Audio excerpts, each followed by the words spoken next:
السلام عليكم ورحمة الله وبركاته. رمضان كريم وكل سنة وانتم طيبين.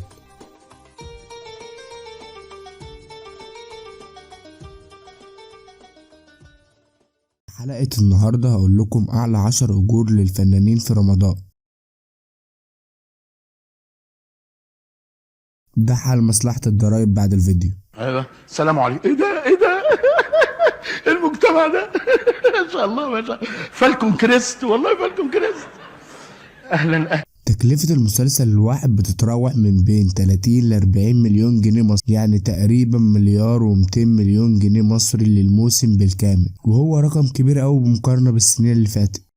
في موسم رمضان 2022 كانت تكلفة الإنتاج المصري للمسلسلات تقريبا مليار جنيه بمجمل إنتاج 22 مسلسل وعمل فني.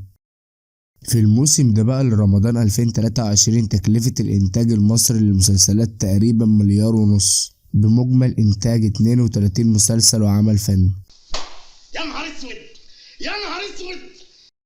وفي المركز العاشر الفنان أحمد السعداني بمسلسل سره الباتئ بأجر 10 مليون جنيه بزيادة 6 مليون جنيه عن آخر عمل قدمه لرمضان 2021، وهو مسلسل كله بالحب اللي أخد فيه 4 مليون جنيه.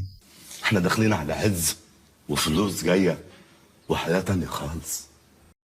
وفي المركز التاسع الفنان أحمد العوضي بمسلسل ضرب نار بأجر 12 مليون جنيه بزيادة 5 مليون جنيه عن آخر عمل قدمه في رمضان 2021، وهو مسلسل اللي ملوش كبير واللي أخد فيه 7 مليون جنيه. انا هضرب نفسي. لا خلاص بضرب نفسي. خلاص والنبي اليوم اللي شفتك فيه بضرب نفسي. خلاص طب لا عارف تتكلم ولا عارف تقول حاجة ولا عاوز تفهم. وفي المركز الثامن الفنان ياسر جلال بأجر 20 مليون جنيه بزيادة 6 مليون جنيه عن آخر أعماله مسلسل الاختيار الجزء الثالث واللي أخد فيه 14 مليون جنيه. اهو كده الكلام وزن نفسه وبقى فيه شيء من المنطق. وفي المركز السابع الفنان أحمد مكي بمسلسل الكبير أوي الجزء السابع بأجر 25 مليون جنيه بزيادة 8 مليون عن الكبير أوي الجزء السادس واللي كان أخد فيه 17 مليون جنيه. يا دي النيل قروا بقى على العالم. وفي المركز السادس الفنان حمادة هلال بمسلسل المداح الجزء الثالث بأجر 26 مليون جنيه بزيادة 9 مليون جنيه عن الجزء اللي قبله المداح الجزء الثاني واللي أخد فيه 15 مليون جنيه.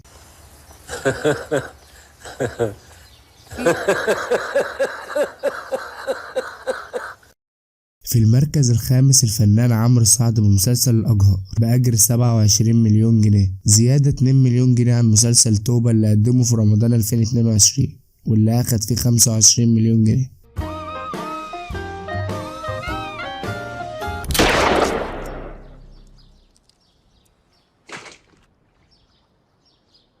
طب يا ثروت اجيلك وقت تاني يكون مزاجك رايق فيها. في المركز الرابع الفنان مصطفى شعبان بمسلسل بابا المجال بأجر 30 مليون جنيه زيادة 5 مليون عن المسلسل اللي قدمه في رمضان 2022 واللي أخد فيه 25 مليون جنيه. الله الله برافو يا حبيبي برافو يا حبيبي.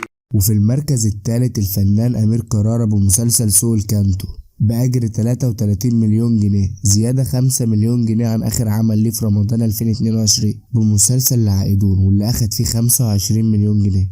انت بتتكلم جد؟ لا حول ولا قوة الا بالله، والله ما اعرف غير منك دلوقتي يا ابو حميد. وفي المركز الثاني الأسطورة محمد رمضان بمسلسل جعفر العمدة بأجر 41 مليون جنيه زيادة مليون جنيه عن آخر عمل ليه في رمضان 2022 بمسلسل موسى واللي أخد فيه 40 مليون جنيه. فيها انت عندك ده كله؟ اه انت عندك ده كله؟ اه. وفي المركز الأول مفاجأة رمضان 2023 الفنان خالد النبوي بمسلسل رسالة إلى الإمام بأجر 45 مليون جنيه زيادة 10 مليون جنيه عن آخر عمل تلفزيوني ليه، وهو كان فيلم قمر 14 اللي عمله في سنة 2022 واللي أخد فيه 35 مليون جنيه. ربنا يكرمه ربنا يكرمه يا رب يا رب. هو الفيديو خلص وانتوا لسه ما عملتوش لايك وسبسكرايب؟ اسوأ حاجة لما خنجر الاحباط يجي من اقرب الناس ليك. انتوا تعملوا معايا كده ليه؟ وبس انا كده خلصت. الحقيقة أنا ما عنديش معلومات ممكن أقولها لك أكتر من كده. شكرا.